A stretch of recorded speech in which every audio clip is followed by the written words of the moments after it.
ఆ నియోజకవర్గంలో ఇప్పుడు ఏం జరుగుతుంది? ఇంత జరుగుతున్నా ఎందుకు ఆ నాయకురాలు మాట్లాడడం లేదు? తన వైఫల్యాలను ఒప్పుకున్నారా? చిన్న సంఘటన జరిగితేనే రాజకీయ నాయకులు క్షణాల్లో స్పందిస్తారు. కానీ ఆ నియోజకవర్గంలో మాత్రం అసమ్మతి రాగం బహిర్గతం స్పందించకపోవడం పట్ల నియోజకవర్గంలో ప్రజల్లో భిన్న అభిప్రాయాలు వ్యక్తమవుతున్నాయి. అసమ్మతి రాగం వినిపిస్తున్న వాళ్ళు జెండాను మోసి గెలుపు బాటను పట్టించిన వాళ్ళే తిరుగుబాట యాత్ర చేస్తే కనీసం స్పందించకపోవడం మరో చర్చకు తావిస్తుంది. ఇంతటి రాజకీయ కుంపటికి కారణమేంటి? Watch this. పాలకుర్తి నియోజకవర్గంలో జరుగుతున్న రాజకీయ పరిణామాలు సొంత పార్టీని ఇరకాటంలో పెట్టే పరిస్థితులు కనిపిస్తున్నాయి. అసమ్మతి రాగం బహిర్గతం కావడంతో రాజకీయంగా నియోజకవర్గంలో రోజురోజుకు పరిణామాలు శరవేగంగా మారిపోతున్నాయి. ఇంతటి రాజకీయ కుంపటికి కారణం ఆ పార్టీ రాష్ట్ర ఉపాధ్యక్షురాలు, నియోజకవర్గ ఇన్ఛార్జ్ ఝాన్సీ రెడ్డి అని సొంత పార్టీ నేతలు బహిర్గతంగా మాట్లాడుతున్నారు. ఇంత జరుగుతున్నా ఝాన్సీ రెడ్డి స్పందించకపోవడం పార్టీలో రకరకాల చర్చలు జరుగుతూనే ఉన్నాయి. దీనికి ప్రధాన కారణం నియోజకవర్గంలో సమన్వయ లోపంతోనే ఈ పరిస్థితికి దారితీసింది. నడిపించే రథసారథికి ఓపిక, సహనం, రాజకీయ వ్యూహం ఉండాలి. ఈ వాస్తవాలను ఝాన్సీ రెడ్డి గ్రహించకపోవడంతో నియోజకవర్గంలో ఇంతటి రాజకీయ కుంపటికి కారణమయ్యాయని ఆ పార్టీ నేతలు చెబుతున్నారు. నియోజకవర్గంలో తనను తాను రాజకీయంగా దూరం అవుతున్నారనే విషయాన్ని గ్రహించలేకపోతున్నారని తెలుస్తుంది. రాజకీయ నాయకుడు, నాయకురాలు ప్రధానంగా అమలు చేయాల్సిన రాజకీయ వ్యూహం, నాయకుల ప్రవర్తన నచ్చకపోయినా, వాళ్ళ అభిప్రాయాలను ఏకీభవించకపోయినా పైన మాత్రం వాటన్నింటినీ అమలు చేస్తున్నట్టు, ఏకీభవిస్తున్నట్టు కనిపించాలి. వాళ్ళ అభిప్రాయాన్ని గౌరవించే విధంగా ప్రవర్తించకపోతే రాజకీయంగా తమను తాము సమాధి చేసుకుంటామనే వాస్తవ విషయాన్ని ఝాన్సీ రెడ్డి గ్రహించలేకపోతున్నారని రాజకీయ విశ్లేషకులు చెబుతున్నారు.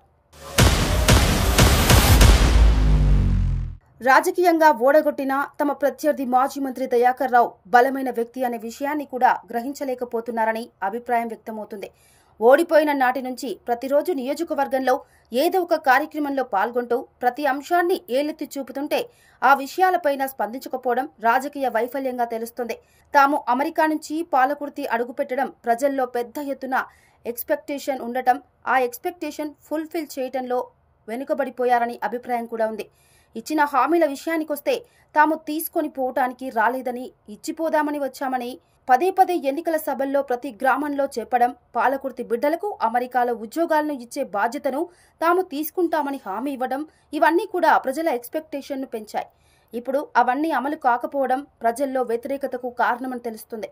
సీఎం రేవంత్ రెడ్డికి అత్యంత సన్నిహితురాలుగా ఝాన్సీ రెడ్డికి పేరు ఉన్న నిధులను తీసుకొచ్చే అవకాశాలున్నా ఆ అవకాశాలను ఉపయోగించుకోలేకపోతున్నారు అనే అభిప్రాయం కూడా వ్యక్తమవుతుంది.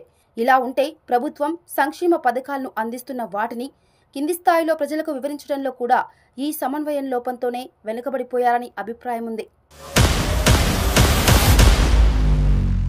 నన్ను రాజకీయంలోకి రావటానికి ప్రధాన కారణం తన కొడుకు అయిన తిరుపతి రెడ్డి అని అందరి ముందు ప్రకటించి మార్కెట్ చైర్మన్ పదవి ఇప్పించి ఇప్పుడు ఏకంగా ఆయన దూరం పెట్టడం ప్రజల్లో విస్తృత చర్చకు దారితీసింది.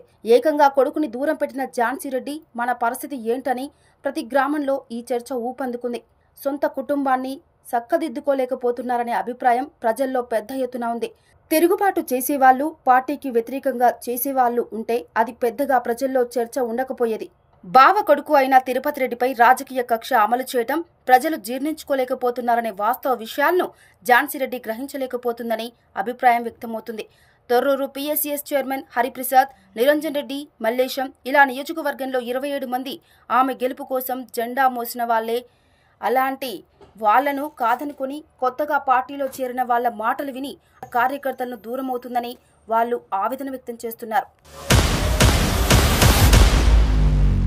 ఇక తిరుపతి రెడ్డి, హరిప్రసాద్ ఒక మీడియాకు ఇచ్చిన ఇంటర్వ్యూలో వాళ్ళ అభిప్రాయాన్ని, జరుగుతున్న పరిణామాలను తెలిపే ప్రయత్నాన్ని చేస్తే ఏకంగా కొంతమందితో ప్రెస్ మీట్ పెట్టించి వాళ్లు తిట్టించడం మరింతగా రాజకీయ వైరంకు దారితీసింది. తిరుపతి రెడ్డి, ప్రసాద్ వర్గం నుంచి కొంతమంది కాంగ్రెస్ నాయకులు ప్రెస్ మీట్ పెట్టి ఝాన్సీ రెడ్డి వాస్తవ పరిస్థితులు తెలుసుకోవాలని విజ్ఞప్తి చేయడం నియోజకవర్గంలో హాట్ టాపిక్ గా మారింది. తాము పార్టీకి వ్యతిరేకం కాదని, పార్టీ నష్టపోతుందని అభిప్రాయాన్ని వ్యక్తం చేస్తున్నామని వాళ్లు మీడియాతో మాట్లాడటం, పార్టీ కోసం కష్టపడ్డ వాళ్లను గుర్తించాలని ఝాన్సీ రెడ్డిని వేడుకోవడం అందరిలో కొత్త ఆలోచనకు దారితీసింది.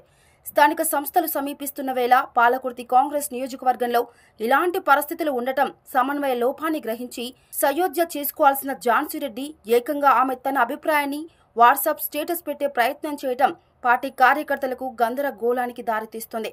కాంగ్రెస్ పార్టీ హైకమాండ్ ఇన్ఛార్జ్ మంత్రి ఝాన్సీ రెడ్డి పాలకుర్తి నియోజకవర్గం కాంగ్రెస్ నేతల మధ్య సయోధ్యను కుదిరించకపోతే వాస్తవంగా ఎంతో కొంత కాంగ్రెస్ పార్టీపై ఎఫెక్ట్ పడే అవకాశాలున్నాయని రాజకీయ విశ్లేషకులు చెబుతున్నారు.